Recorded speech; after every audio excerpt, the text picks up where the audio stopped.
અત્યારે આ વોલેટિલિટી વાળા માર્કેટમાં બધાનો એક જ પ્રશ્ન છે કે શું થશે અથવા તો શું કરવું જોઈએ. પછી એ સ્ટોક માર્કેટની પ્રાઇસ હોય, મ્યુચ્યુઅલ ફંડના રિટર્ન હોય કે કોમોડિટીની પ્રાઇસીસ હોય. તો પહેલા તો આના રીઝન્સ જાણવા જરૂરી છે. તમને બધાને ખબર છે કે વોરલાઇક સિચ્યુએશન્સ, જીઓપોલિટિકલ ઇસ્યુઝ અને ક્રૂડ પ્રાઇસ મૂવમેન્ટ્સ આ 3 મેઇન રીઝન્સ છે.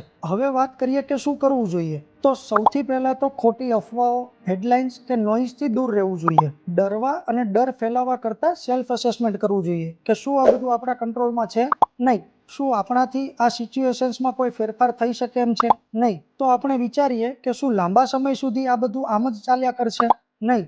2-5 મહિના કે 10 મહિના પછી પણ શું આમાં કોઈ ફેરફાર થઈ શકે એમ છે? સુધારો થઈ શકે એમ છે? Yes, definitely. કેમ કે મેક્રો ફેક્ટર સમય સાથે આપોઆપ હીલ થાય છે. સમય બદલાશે, પરિસ્થિતિ સુધરશે તો માર્કેટ આપોઆપ પોતાની દિશા અને ગતિ પકડશે. અને આજથી 1-2 વર્ષ પછી કે 5-10 વર્ષ પછી જો તમે વિચારશો કે માર્કેટ શું હોઈ શકે છે અથવા તો એના પર ફોકસ કરશો તો તમને આ ચિંતાના વિષય કરતાં એક ઓપોર્ચ્યુનિટી વધારે લાગશે. ડર ઓછો લાગશે અને વધારે કોન્ફિડન્ટ ફીલ થશે. હવે વાત કરીએ કે તમારે શું કરવું જોઈએ. તો બધાના સર્કમસ્ટાન્સીસ અને પર્પઝ અલગ અલગ હોઈ શકે છે. તો બધાના માટે સોલ્યુશન્સ પણ અલગ અલગ હોઈ શકે છે.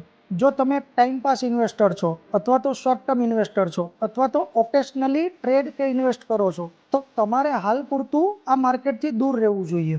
કેમ કે આ વોલેટિલિટી તમારા માટે ફાઇનાન્શિયલી ખતરા સમાન થઈ શકે છે. જો તમે એક લોંગ ટર્મ ઇન્વેસ્ટર છો અને કન્ટિન્યુઅસલી ઇન્વેસ્ટ કરો છો સિસ્ટમેટિકલી અથવા તો lump sum, depends on your cash flow, then continue with confident and without fear. Possible હોય તો તમારી સમજણ શક્તિ પ્રમાણે અથવા તો યોગ્ય માર્ગદર્શન સાથે વધુ ઇન્વેસ્ટ કરો. તમારા રિસ્ક અને રિવોર્ડને જાણો, સમજો અને યોગ્ય માર્ગદર્શન સાથે યોગ્ય જગ્યાએ અને યોગ્ય રીતે ઇન્વેસ્ટ કરો. આના માટે તમે અમારી હેલ્પ લઈ શકો છો. Then let's connect.